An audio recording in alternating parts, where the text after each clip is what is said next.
समाज और नाटक, मुझे लगता है, मैं तो अपनी तरफ से ये मानता हूँ कि नाटक का जन्म ही सामाजिक विमर्श के लिए हुआ है। नाटक से पहले कविता थी, कहानी थी और बहुत सारे गल्प थे।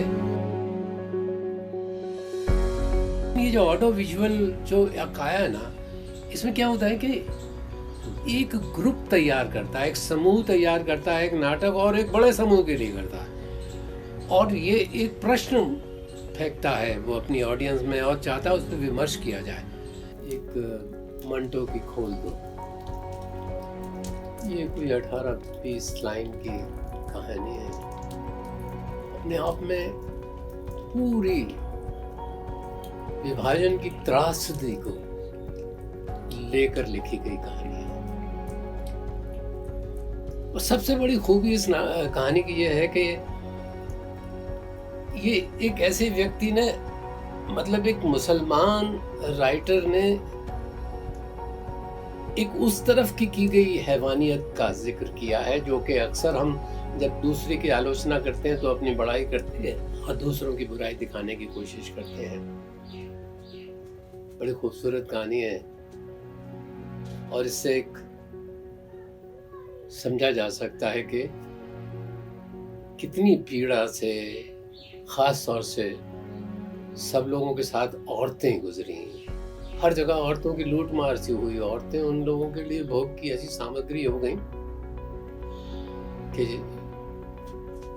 इस कहानी में भी ऐसा है। एक चरित्र है, सकीना नाम की एक यंग लड़की है जो अपने पिता के साथ पार्टीशन होते हुए जा रही है। रास्ते में भीड़ में कहीं उसका दुपट्टा गिरता है और दुपट्टे को उठाने के लिए जैसे ही वो झुकती है तो भीड़ का रेला उसके बाप को आगे ले जाता है। बाप से वो बिछड़ जाती है। बाप अपनी जगह ढूंढ रहा है, सकीना अपनी जगह ढूंढ रही है, दोनों एक दूसरे को मिल नहीं पाते। उन दिनों ये था कि यहाँ से कुछ समाज सेवी उधर जाते थे, इस तरह के लोगों को जो कि दबे होते थे, जो परेशान होते थे, आने के लिए रास्ता ढूंढ रहे हो तो उनको खोज कर लाते थे। ऐसे ही पाकिस्तान से भी कुछ समाज से भी आते थे। तो पिता तो किसी तरह से बॉर्डर पार कर गया और वहाँ वो सारे कैंपों में ढूंढता रहा अपनी बेटी को, और ये लड़की भी दुखती छिपकती इधर उधर घूमती घामती रेलवे लाइन के किनारे जा रही थी कि अचानक एक दिन पाकिस्तान से आए हुए उन समाज सेवियों की इस पर नजर पड़ी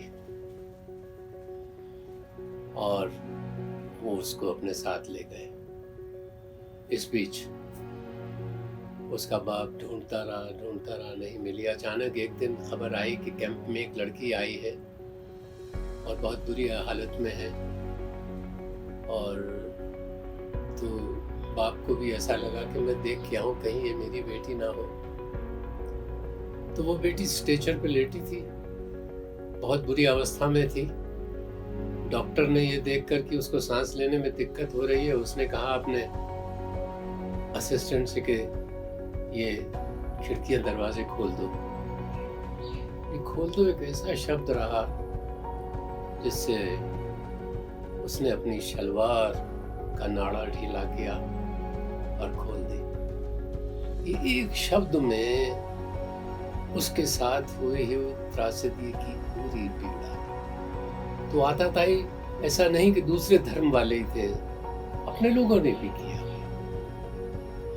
तो ये कहानी से जो चीज मिलती है वो ये है कि हमारे पास जो नरेटिव आता है पार्टीशन का, वो इतना भ्रमित है, अपने अपने नजरिए से एकांगी है। तो इसके लिए साहित्य को पढ़ना बहुत जरूरी है।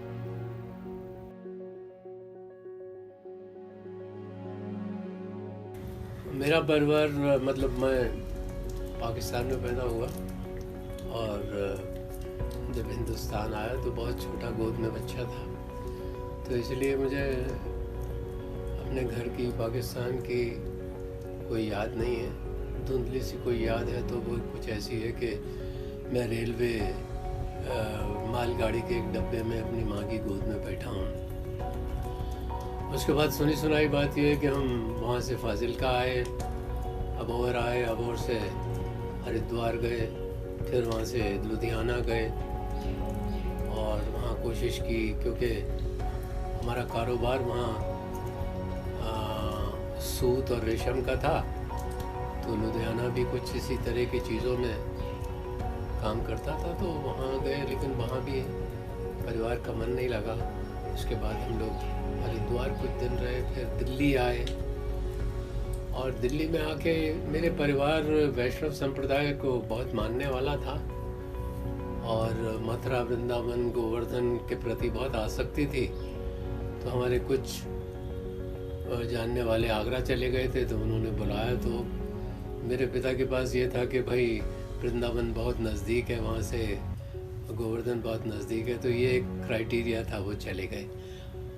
आगरा में ना एक परंपरा थी कि जैसे शाम को दुकानें उकानें बंद करते हैं, कहीं लोग ढोलक लेके बैठ जाते हैं, कहीं गाते हैं, कहीं और इस तरह के इनेक्ट करते हैं, और नौटंकियाँ तो बहुत होती हैं वहाँ पर। और ख़ास तौर से ये होली वाले 2-3 महीने ऐसे होते हैं, होली से 1 महीना पहले और 1 महीना बाद, तो नौटंकियाँ, रास, रसिए, गान बान का प्रोग्राम बहुत अच्छा होता है। तो इसलिए वो ऑडियंस थी हमारे पास।